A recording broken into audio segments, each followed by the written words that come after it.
Colossenses, capítulo 3. Portanto, se já ressuscitastes com Cristo, buscai as coisas que são de cima, onde Cristo está assentado à destra de Deus. Pensai nas coisas que são de cima, e não nas que são da terra, porque já estáis mortos, e a vossa vida está escondida com Cristo em Deus. Quando Cristo, que é a nossa vida, se manifestar, então também vós vos manifestareis com ele em glória. Mortificai, pois, os vossos membros que estão sobre a terra: a prostituição, a impureza, a afeição desordenada, a vil concupiscência e a avareza, que é idolatria, pelas quais coisas vem a ira de Deus sobre os filhos da desobediência, nas quais também em outro tempo andastes, quando vivieis nelas. Mas agora despojai-vos também de tudo: da ira, da cólera, da malícia, da maledicência, das palavras torpes da vossa boca. Não mintais uns aos outros, pois que já vos despistes do velho homem com os seus feitos, e vos revestistes do novo, que se renova para o conhecimento segundo a imagem daquele que o criou. Onde não há grego, nem judeu, circuncisão, nem incircuncisão, bárbaro, cita, servo ou livre, mas Cristo é tudo em todos. Revesti-vos, pois, como eleitos de Deus, santos e amados, de entranhas de misericórdia, de benignidade, humildade, mansidão, longanimidade, suportando-vos uns aos outros e perdoando-vos uns aos outros, se alguém tiver queixa contra outro. Assim como Cristo vos perdoou, assim fazei vós também. E sobre tudo isto, revesti-vos de amor, que é o vínculo da perfeição. E a paz de Deus, para a qual também fostes chamados em um corpo, domine em vossos corações, e sede agradecidos. A palavra de Cristo habite em vós abundantemente, em toda a sabedoria, ensinando-vos e admoestando-vos uns aos outros, com salmos, hinos e cânticos espirituais, cantando ao Senhor com graça em vosso coração. E quanto fizerdes por palavras ou por obras, fazei tudo em nome do Senhor Jesus, dando por ele graças a Deus Pai. Vós, mulheres, estais sujeitas a vossos próprios maridos, como convém no Senhor. Vós, maridos, amai a vossas mulheres, e não vos irriteis contra elas. Vós, filhos, obedecei em tudo a vossos pais, porque isto é agradável ao Senhor. Vós, pais, não irriteis a vossos filhos, para que não percam o ânimo. Vós, servos, obedecei em tudo a vossos senhores segundo a carne, não servindo só na aparência, como para agradar aos homens, mas em simplicidade de coração, temendo a Deus. E tudo quanto fizerdes, fazei-o de todo o coração, como ao Senhor, e não aos homens, sabendo que recebereis do Senhor o galardão da herança, porque a Cristo, o Senhor, servis. Mas quem fizer agravo, receberá o agravo que fizer, pois não há acepção de pessoas. Colossenses, capítulo 3. Começam agora as exortações diretas, fundadas sobre a verdade que tem sido apresentadas e adaptadas ao estado em que são considerados os colossenses, isto é, como ressuscitados com Cristo, mas não assentados nos lugares celestiais. Ressuscitados com Cristo, eles devem pensar nas coisas que estão no céu, onde Cristo está assentado à direita de Deus, e não naquelas que estão na terra. As coisas celestiais e as coisas terrestres não podem andar juntas. Olhar ao mesmo tempo para cima e para baixo, ter ao mesmo tempo motivos no céu e na terra, é impossível. Ser tentado pelas coisas terrestres, ter de as combater, está bem, mas disso não é tê-las por objetos. Porém, a razão da abnegação das coisas deste mundo encontra-se na nossa posição. Nós estamos mortos, e a nossa vida está escondida com Cristo em Deus. O apóstolo não diz que precisamos de morrer. O homem não pode fazê-lo pela simples vontade do homem. Não pode renegar a vontade pela vontade. Aliás, a vontade da carne não o fará nunca. Quando atua, não abdica. Nós estamos mortos. Esta é a preciosa e consoladora verdade a respeito do cristão, em virtude de Cristo estar morto por ele. O cristão recebeu a vida de Cristo, e tudo o que Cristo fez por ele nesta vida lhe pertence. Assim, ele está morto, porque Cristo está morto por ele. A vida, a qual a força da tentação, a culpabilidade, os ataques do pecado o ligam, já não existe para a fé. Pela morte, tudo o que se ligava a esta vida teve o seu fim. Ora, o que se ligava à vida do velho homem era o pecado, a condenação, a fraqueza, o medo, a impotência contra os ataques do inimigo. Mas tudo isso passou. Nós temos uma vida, mas é em Cristo. Esta vida está escondida com Ele em Deus. Não estamos ainda manifestados na sua glória, tal como o seremos um dia perante todos nos céus e na terra. Por agora nossa vida está escondida, mas em segurança na sua origem eterna. Tem a sorte de Cristo, em quem nós a possuímos. Ele está escondido em Deus, e de igual modo ali está também a nossa vida. Quando Cristo aparecer, nós apareceremos com Ele.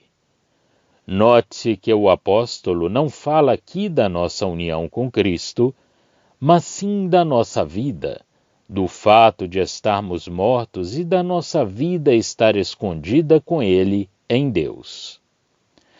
Paulo não fala da igreja pelo que concerne à nossa posição. Ele fala, sem dúvida, de Cristo como sendo o chefe, pelo que concerne à sua glória pessoal, mas não em relação conosco. De nós, fala individualmente.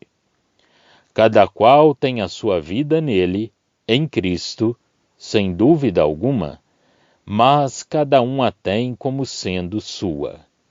Não é a unidade com outros cristãos que o apóstolo trata aqui. Nós temos esta vida em Cristo, mas isto não constitui a nossa união num só corpo com Ele. O que nos é apresentado aqui é o caráter individual do cristão, para quem Cristo, chefe no céu, é tudo. O que é também muito importante de notar, em relação com esta verdade, é que, na epístola que agora estudamos, não se trata, em parte alguma, do Espírito Santo. O apóstolo fala aos colossenses de uma maneira prática do amor deles no Espírito, mas no ensino da epístola não nomeia o Espírito Santo. Mesmo quando diz que não há nem judeu, nem grego, etc., é do novo homem que se trata, e não porque somos um em Cristo. O indivíduo devia manter firme a cabeça. Ele já não está vivo neste mundo, mas sim morto, e a sua vida está escondida com Cristo em Deus. Mas esta verdade era, para ele, uma verdade pessoal. O que ele devia conhecer e preservar para si mesmo como verdade necessária para estar protegido contra as astúcias do inimigo. Numa palavra, a vida em Cristo é a grande verdade que nos é aqui apresentada. Noutro lugar, muitas das coisas de que o apóstolo fala aqui serão mencionadas como frutos do Espírito, por quem a comunhão e a união são mantidas. Mas aqui referem-se simplesmente à natureza da vida em que esses frutos encontram a sua origem. É, pois, muito natural que nos faltem aqui o alcance e a reunião num conjunto de todas as relações espirituais em Cristo que fazem parte da instrução divina quando o Espírito Santo é introduzido. Na Epístola aos Efésios, a operação do Espírito Santo encontra-se por toda a parte e caracteriza o conjunto do que é desenvolvido em comunhão com a cabeça, Cristo, com quem nós estamos unidos num só corpo pelo Espírito. Assim, somos individualmente selados pelo Espírito da promessa, penhor da nossa herança. Temos todos acesso junto do Pai por um só Espírito. Somos também juntamente edificados para sermos uma habitação de Deus pelo Espírito. A união dos gentios e dos judeus num só corpo é revelada agora pelo Espírito. Os santos são fortificados pelo Espírito no homem interior. Há um só corpo e um só Espírito. Não devemos entristecer o Espírito. Devemos estar cheios dele. A própria palavra de Deus é a espada do Espírito. A unidade do corpo com Cristo, nossa ressurreição com ele, o fato de estarmos assentados com ele no céu, numa palavra, tudo o que emana desta união é plenamente desenvolvido. Mas, ao mesmo tempo, o Espírito Santo que nos une a ele e nos congrega num só corpo, o Espírito Santo que neste mundo caracteriza a presença de Deus na Igreja, o Espírito Santo que atua em nós assegurados o nosso futuro e torna-se a nossa força para o tempo presente. O Espírito Santo digo, encontra-se por toda parte na epístola para completar a verdade e dar-lhe a sua força atual para nós neste mundo. Várias das exortações da epístola aos Efésios são pouco mais ou menos as mesmas que as dirigidas aos Colossenses, mas, na epístola aos Efésios, ligam-se ao Espírito, e em Colossenses ligam-se à ação da palavra e da graça no coração. Isto dá um imenso alcance e muita unidade à doutrina da epístola aos Efésios, pelo que concerne à nossa posição neste mundo, porque o apóstolo introduz o próprio Deus, e Deus morando pelo Espírito em nós, e enchendo-nos como indivíduos ou na unidade do corpo. É-nos também dada a conhecer ali toda a extensão dos desígnios de Deus. Mas a posse da vida é, por outro lado, tão importante como a presença do Espírito Santo e o fato dele habitar no cristão. Faz com que a bênção recebida seja a nossa própria pessoa e não simplesmente uma operação em nós. E, como vimos, o caráter da vida divina é muito mais plenamente desenvolvido em Colossenses do que em Efésios. Em Efésios encontramos sobretudo o contraste com o estado precedente. Na Epístola aos Romanos, encontramos, no capítulo 8, a ação e a presença do Espírito Santo, apresentadas de um modo muito notável quanto ao indivíduo. O Espírito caracteriza-nos vitalmente no princípio da nossa ressurreição.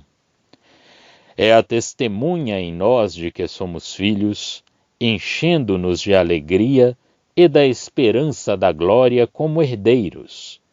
Ele é o apoio da nossa fraqueza e a causa das nossas orações e dos nossos suspiros.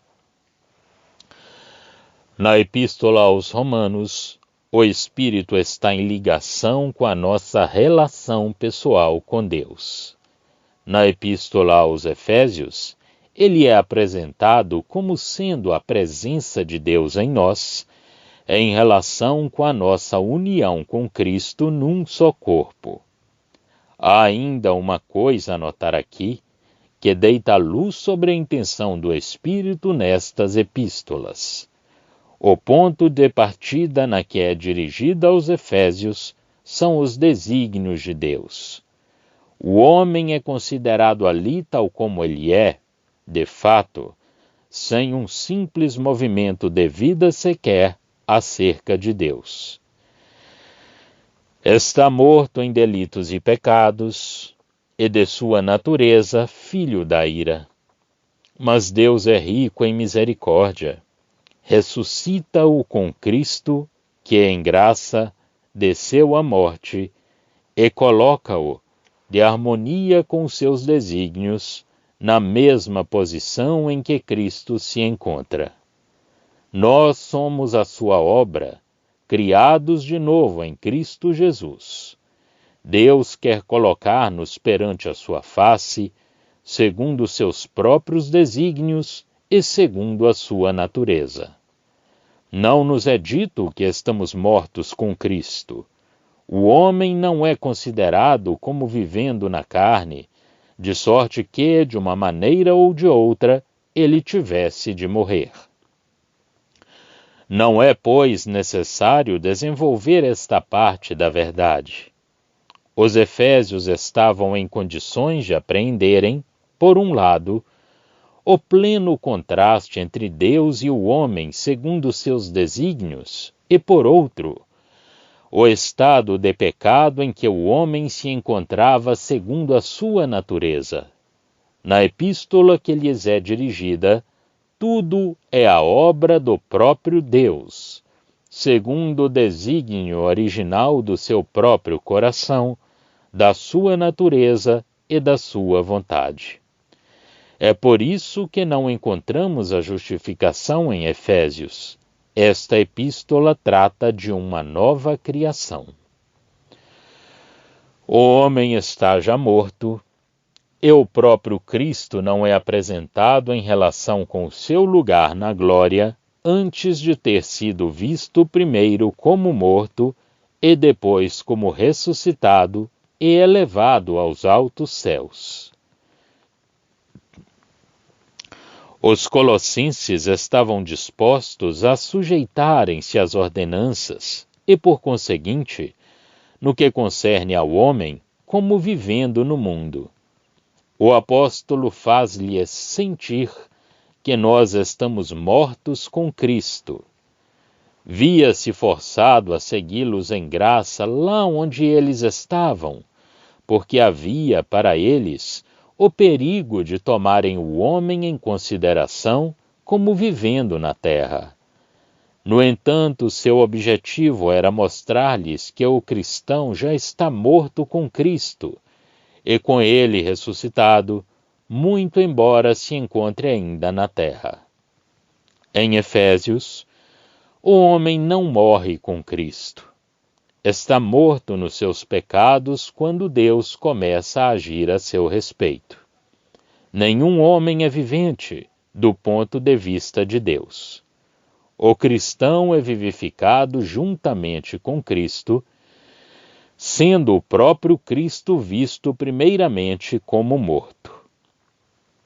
No entanto, para todos nós, o ponto de vista da Epístola aos Colossenses tem o seu valor, e um grande valor, porque a vida, a nova natureza e a graça operando nela são muito menos postas em evidência na Epístola aos Efésios.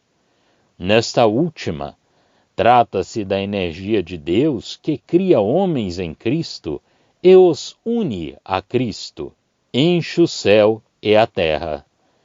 Trata-se da natureza e do caráter do novo homem, e, portanto, de Cristo, sim, do próprio Deus. Esta diferença é de um profundo interesse e faz realçar, de maneira notável, o alcance da Epístola aos Efésios, epístola onde tudo se ressente do elevado ponto de vista em que se coloca o Espírito, e onde tudo emana dos originais e eternos desígnios de Deus e da sua operação para levar à perfeição os seus desígnios e o determinado propósito do seu próprio coração. Deus quer ter algo segundo o seu coração. Ele o criou com o fim de mostrar as imensas riquezas da sua graça. Tomou os mortos e os perdidos, mas eles são apenas objetos das suas operações, próprios para pôr essas operações em evidência, por causa do estado em que eles se encontravam. Deus não opera na natureza do homem, porque esta natureza é contrária à sua. E para destruir essa contradição, ele vivifica da morte e cria. Em Colossenses trata-se da morte do velho homem, que era necessário tomar em consideração. Deus seja bendito, temos o direito de considerar o velho homem como estando já morto, visto que Cristo morreu por nós. Posso acrescentar aqui, ao que disse do Espírito Santo, que, quando nesta epístola aos Colossenses, o apóstolo fala da força da esperança em nós, não fala do penhor do Espírito. É ainda Cristo em nós a esperança da glória. Por toda parte é Cristo, e Cristo como vida. Teríamos podido supor que não havia senão o Espírito Santo agindo na plenitude da sua força e enchendo o indivíduo e a igreja. Mas a epístola aos Colossenses verificamos que dá uma nova natureza, uma mudança intrínseca, não certamente da carne, mas do homem. Com efeito, somos considerados não simplesmente como vivificados pelo Filho, mas como mortos e ressuscitados com Cristo, o homem que está morto, de sorte que saímos da antiga posição de filhos de Adão para entrarmos na de homem ressuscitado com Cristo. Despojamos o velho homem e revestimos o novo. Isto é ao mesmo tempo uma posição e um estado perante Deus, uma fonte de disposições, de sentimentos, de desejos, de raciocínios e de capacidades morais que estão em relação com a própria natureza de Deus. Esta natureza a faz jorrar no coração. Somos renovados em conhecimento segundo a imagem daquele que nos criou. Mas essa fonte é para a vida que tem necessidade de que o Espírito Santo lhe revele os objetos que lhe respondem, lhe revele essas disposições e esses sentimentos, os satisfaça e os faça crescer. Temos necessidade de que o Espírito de Deus atue nesta vida, para lhe dar força. Mas é uma verdadeira vida, uma natureza que tem as suas disposições ligadas à sua própria existência. Esta vida, sendo iluminada pelo Espírito Santo, tem a consciência da sua existência, na qual nós somos filhos de Deus, sendo nascidos nele. A esta diferença entre a ação do Espírito Santo e a existência da nova vida liga-se a libertação da alma. Quando somos nascidos de Deus, temos necessariamente o desejo da santidade. O amor atua em mim, a justiça segundo Deus me alegra. Mas, em razão desses sentimentos, embora o meu coração aprecie o amor em Deus, este amor me atraia e me inspire uma certa confiança, a minha consciência condena-me, e sinto que não sou o que gostaria de ser.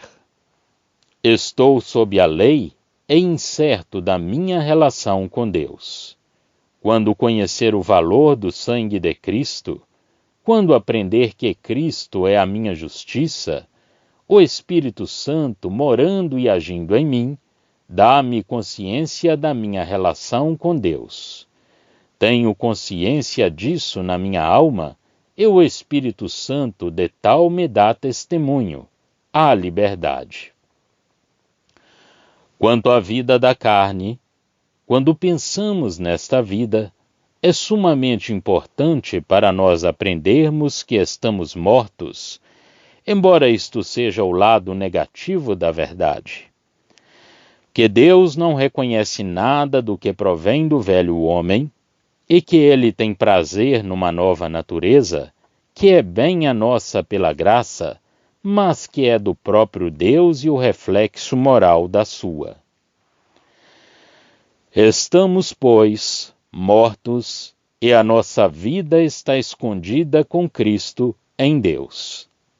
Nós temos membros na terra, vida de modo nenhum reconhecida, e temos de mandar matar todos esses membros do velho homem. Mandar matar e morrer ao pecado são duas coisas muito diferentes. A segunda supõe o mal na coisa que morre, exceto escusado, seria dizer, no caso de Cristo, que morreu por aqueles que tinham o mal em si, ao passo que mandar matar é um ato de poder realizado pelo que é bom, o novo homem. O cristão deve renegá-los na prática como pertencendo ao velho homem, enquanto que a sua vida está onde está Cristo. O que esses membros produzem atraem a ira de Deus sobre os filhos da desobediência. Verso 6.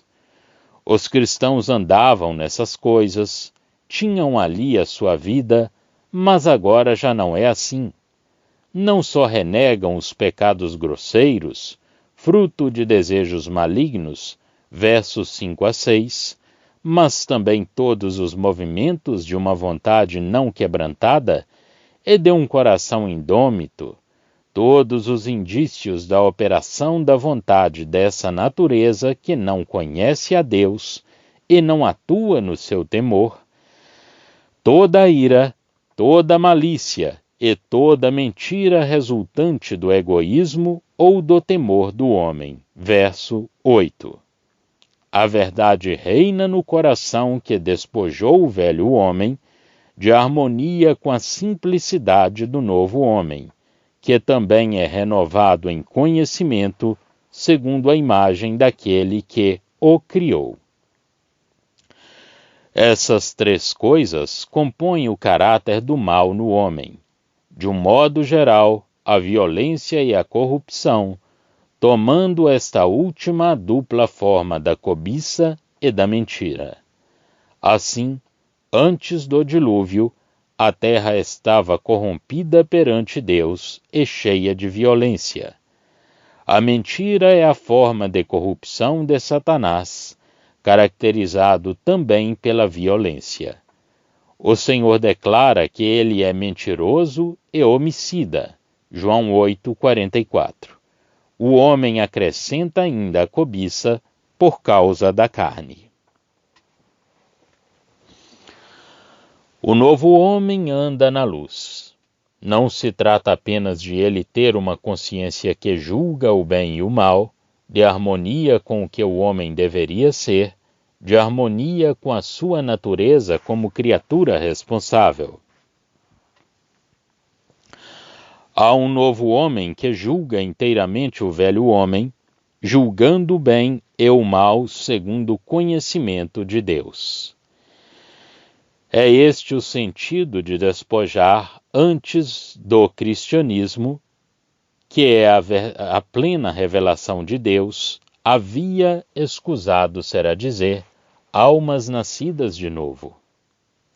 Mas a sua regra, quando foi definitivamente dada uma regra, era a responsabilidade do homem, embora pudessem inspirar a piedade e a graça e a lei, que era a medida perfeita do que o homem, como ser responsável perante Deus, devia ser. Os santos de então não distinguiam um velho homem de um novo homem, embora, no fundo, tivessem necessariamente, em certa medida e sob muitos aspectos, as disposições do novo e a consciência do velho. Por exemplo, o sentimento do mal que há na mentira não tinha, de modo nenhum, o lugar que tem para o cristão. Agora, o novo homem é renovado em inteligência, segundo a imagem daquele que o criou. Note-se aqui a diferença da frase correspondente em Efésios. Ali o cristão é criado segundo Deus em justiça e santidade da verdade. Aqui são as novas percepções da vida divina quem conhece a Deus. É o nosso estado, não o ato criador de Deus. Não é que haja contradição com o pensamento em Efésios. Pelo contrário, renovado é aqui uma palavra que significa o que é inteiramente novo, o que nunca tinha existido antes. Em Efésios, renovado é o que é mantido novo e fresco. O próprio Deus, na sua natureza, é a medida do bem e do mal, porque o novo homem tem a de Deus. Foi dela tornado participante e tem a luz de Deus. O maravilhoso e precioso privilégio do cristão é a sua participação inteligente, pela graça, na natureza de Deus. Deus opera nessa natureza, mas ao comunicá-la, colocou o homem nessa posição.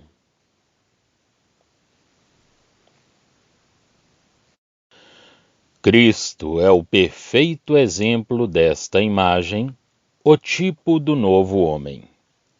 As outras diferenças desapareceram. Resta apenas o velho homem, reconhecido pelo cristão como estando morto, e o novo homem. Para este, Cristo é tudo, de sorte que não há senão Ele, que nós vemos e reconhecemos, e Cristo está em todos os crentes.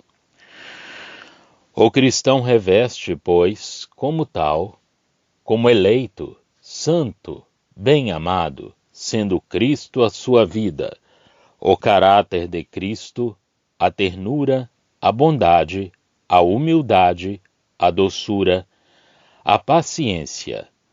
Sofre, perdoa aos outros se o tiverem ofendido, como Cristo lhe perdoou a ele.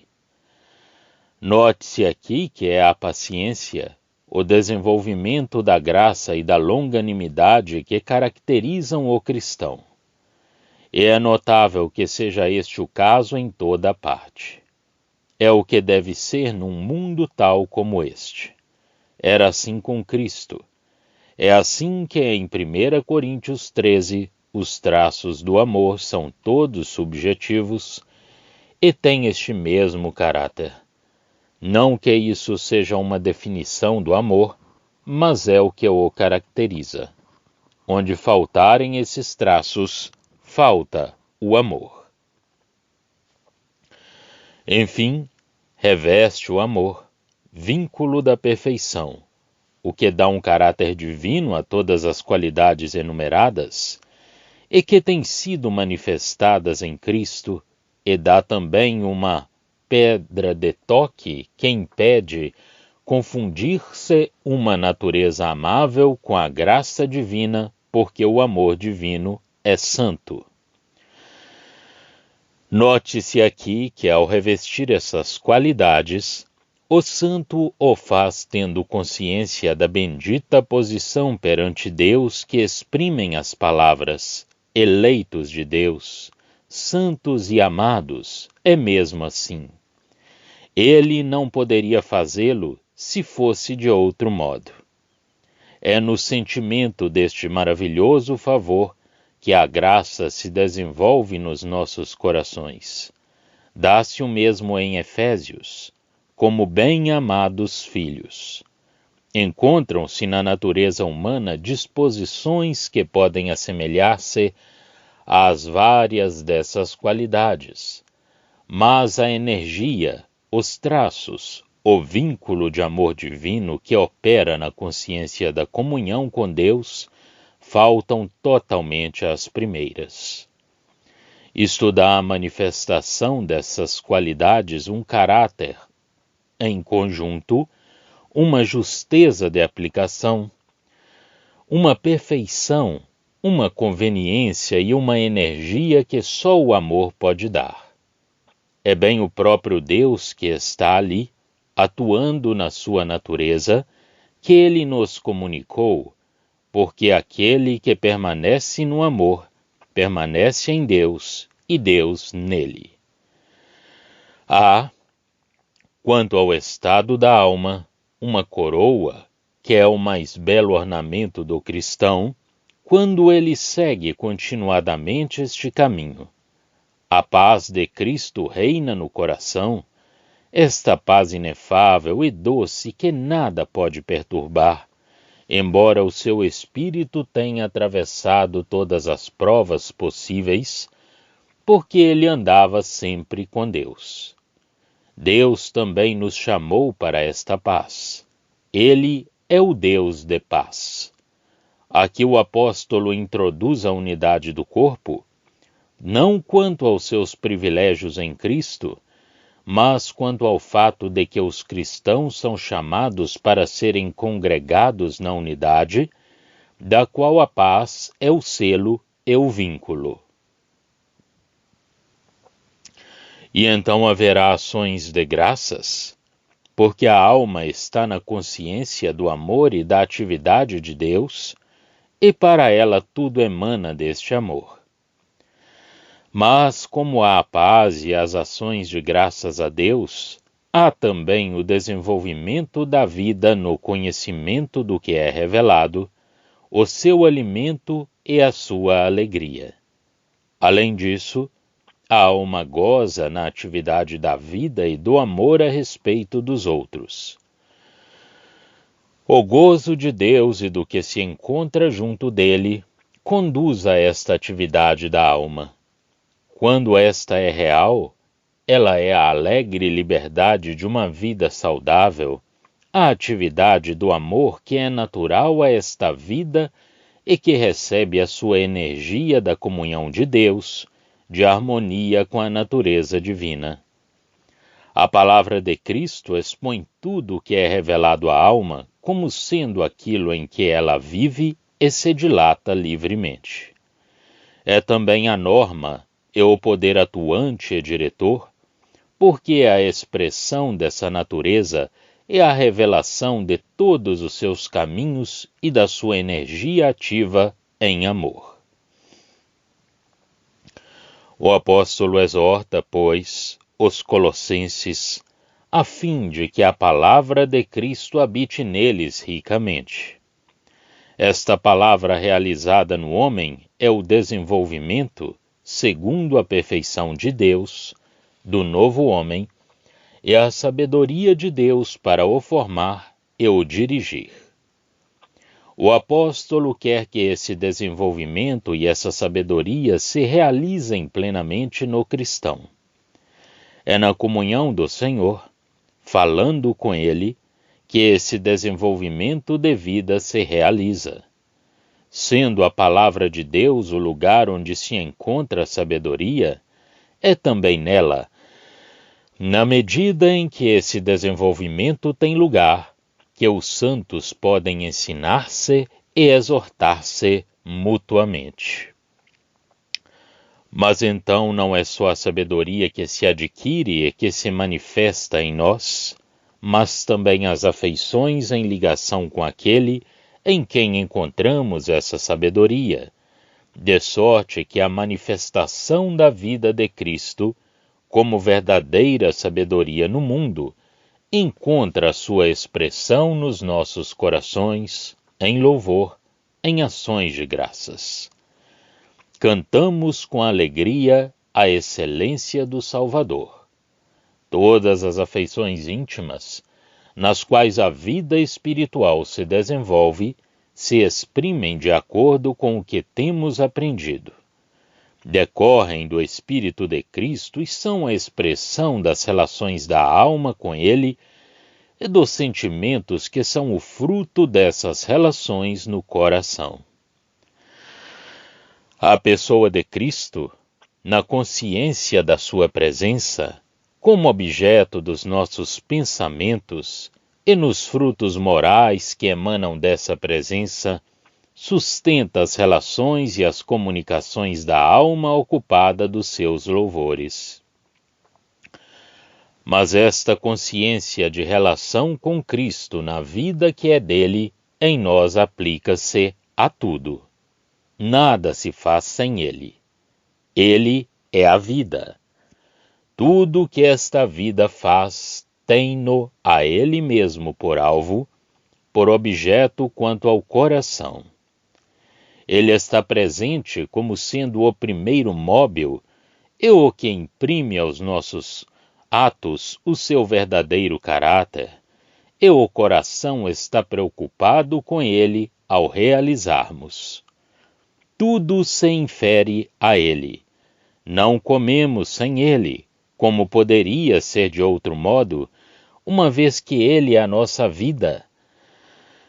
Não bebemos sem ele. O que dizemos, o que fazemos, é dito e feito em nome do Senhor Jesus. A consciência da sua presença, o sentimento de que tudo se refere a ele, de que nós não podemos fazer nada, a não ser carnalmente, sem ele, porque a vida que temos dele atua com ele e nele, não se separa dele e tem-no a ele mesmo por objeto em tudo. Do mesmo modo como a água se eleva à altura de onde desceu. Eis o verdadeiro caráter da vida do cristão. E que vida por ele, permanecendo na consciência do amor divino, nós rendemos graças ao nosso Deus e Pai. Note-se aqui que a vida cristã não é caracterizada somente por certas qualidades subjetivas que emanam de Cristo, mas também pelo fato de que ela tem o próprio Cristo por alvo e por objeto do coração e do pensamento em tudo o que faz e a todos os respeitos. Cristo domina pessoalmente e está presente no coração em todas as coisas. A natureza confunde-se muitas vezes com a graça, aos olhos inexperientes dos homens, mas a consciência inteligente que se tem de Cristo como objeto do coração, a consciência da sua presença, do selo da sua aprovação quando se pensa nele, não se confunde com o que quer que seja. Nada se lhe assemelha, nenhuma bela aparência pode tomar o seu lugar. Quando ele se revela ao coração, e o coração anda com ele e conversa com ele, não procurando senão o olhar da sua face, tendo o selo do seu favor sobre a alma em todas as coisas, então Cristo é conhecido e bem conhecido. Somente ele se comunica deste modo, em graça, à alma que anda nos caminhos da sua vontade, expressa na sua palavra. Após estes grandes e importantes princípios da nossa vida, o apóstolo, versos 18 e seguintes, entra no campo das diversas relações da vida e adverte-nos do que seria um perigo para essas afeições, mostrando o caráter do cristão em cada uma delas. Da mulher, ele reclama a obediência, a afeição é-lhe natural. O teu desejo será para o teu marido. Ao homem, ele pede a afeição e a doçura, porque o seu coração pode ser indiferente e duro. Os filhos devem ser obedientes, os pais devem ser doces, ternos, para que os afetos dos filhos se não resfriem e não venham por causa disso a procurar no imundo uma felicidade que deveriam encontrar no santuário do círculo doméstico, criado por Deus como salvaguarda para aqueles que crescem na fraqueza.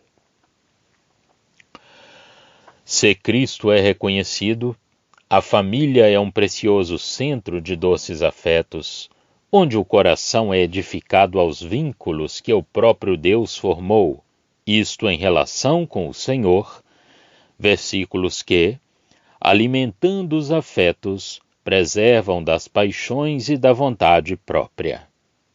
A família, onde a sua força for justamente desenvolvida, tem um poder que, apesar do pecado e da desordem, revela a consciência e exorta o coração a manter-se longe do mal e do próprio poder de Satanás.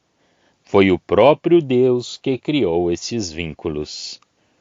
Eu sei bem que é preciso um outro poder para libertar o coração do pecado e dele o preservar.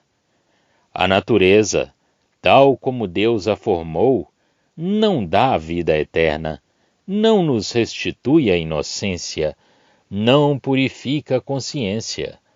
Podemos, pela energia do Espírito Santo, consagrarmos-nos a Deus para essas relações, rompê-las mesmo, se Deus nos chamar para as obrigações mais poderosas, como Cristo nos ensina no Evangelho. Os direitos de Cristo sobre o homem perdido pelo pecado são soberanos, absolutos e completos. Ele resgatou o homem. O resgatado já não pertence a si próprio, mas sim àquele que se deu por ele. Lá onde as tentações naturais existem, o pecado perverteu tudo e corrompeu a vontade.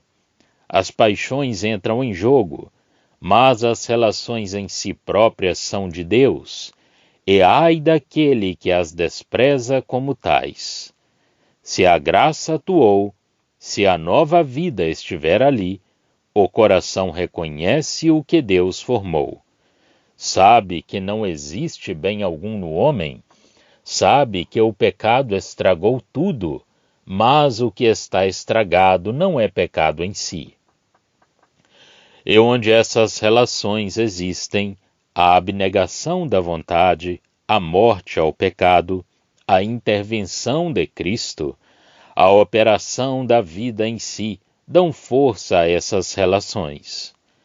E se não podem restituir-lhe o caráter de inocência, perdido para todo sempre, fazem das relações estabelecidas por Deus uma cena onde a graça opera, onde a doçura, a ternura, o socorro mútuo e a abnegação de si mesmo, no meio das penas e das dificuldades que o pecado tem introduzido, emprestam a essas relações um encanto e uma profundidade, e é o que Cristo fez acerca de todas as coisas, que a própria inocência não teria podido oferecer aos nossos olhos.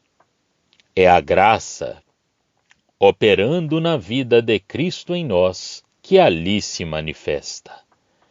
Estar sem afeições é um sinal da apostasia sem esperança, do afastamento de Deus e do egoísmo completo dos últimos dias. Não pretendo fazer aqui nem falso quadro literário nem poesia, como se o lado belo das coisas fosse tudo o que é necessário. Digo somente que Deus formou essas relações e que aqueles que têm o temor de Deus as respeitam. É preciso a graça, porque elas oferecem, pela sua própria intimidade, a ocasião de se manifestar tudo o que há de mais penoso na natureza humana, se a graça ali não atuar. O apóstolo adverte aqui os santos desse perigo. Mas se, nessas relações, o Senhor forma o vínculo, se o nosso vínculo ainda mais estreito com Ele faz a força das nossas relações de harmonia com a natureza, então a graça domina aqui como em qualquer outro lugar, e essas relações formam, para aqueles que ali se encontram, a cena do doce desenvolvimento da vida de Cristo. Notar-se-á como, por conseguinte, o apóstolo introduz Cristo, especialmente a respeito daqueles que são submissos, mulheres e crianças, para santificar, por um motivo tão elevado, a obediência que convém à posição deles. Faze-o, porém, ainda mais lá onde os vínculos não são naturais, tendo a sua origem num mundo de pecado e tendo sido formados pelo pecado, a saber, nas relações dos escravos com os seus amos. A graça não se ocupa a mudar o estado do mundo e da sociedade, mas sim a conduzir as almas ao céu, renovando-as de harmonia com a imagem de Deus. Não duvido que ela não tenha melhorado muito o estado social dos homens, porque colocando a consciência imediatamente perante o único e verdadeiro Deus que ela revelou nas suas próprias perfeições, e estabelecendo pela autoridade de Deus a autoridade das relações naturais da família humana, atua sobre essa consciência, mesmo até onde o coração não estiver convertido, dando-lhe uma regra de moral. Mas o cristianismo, quanto à sua doutrina, trata o mundo como afastado de Deus e jazendo no mal, e trata o homem como filho da ira e perdido.